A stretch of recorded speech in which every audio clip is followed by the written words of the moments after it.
Most people think automotive engineering, engines, transmissions, and EV versus ICE is just about cars and mechanics. But the truth is that this field exists to solve a much bigger problem: how to efficiently convert stored energy into controlled motion, safely, repeatedly, and at scale. Long before cars became common, engineers were already struggling with this exact challenge.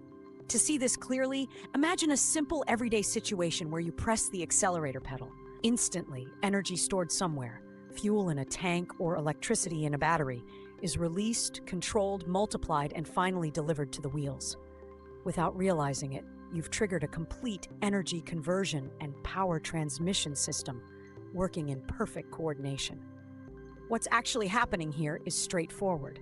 The engine or motor generates power, the transmission adjusts torque and speed, and the drivetrain delivers motion to the wheels under changing conditions.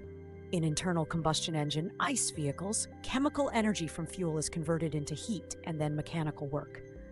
In electric vehicles, EVs, electrical energy is directly converted into mechanical rotation with far fewer intermediate losses.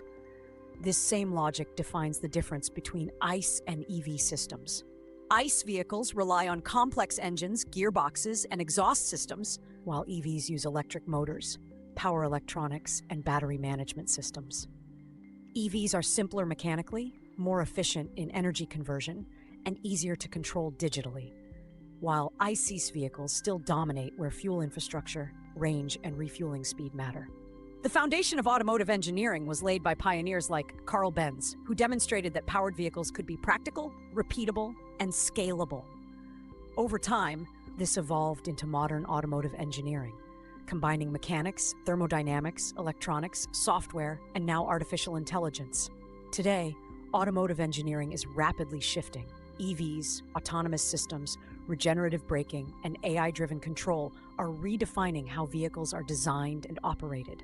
Engineers are no longer just designing engines, they're optimizing entire mobility systems. Now that you understand the intuition behind engines, transmissions, and EV versus ICE, the next natural step is to explore powertrain components in detail: motors, batteries, gearboxes, and control systems, where we break down how modern vehicles achieve performance, efficiency, and reliability. And that's exactly what we'll cover in the next episode.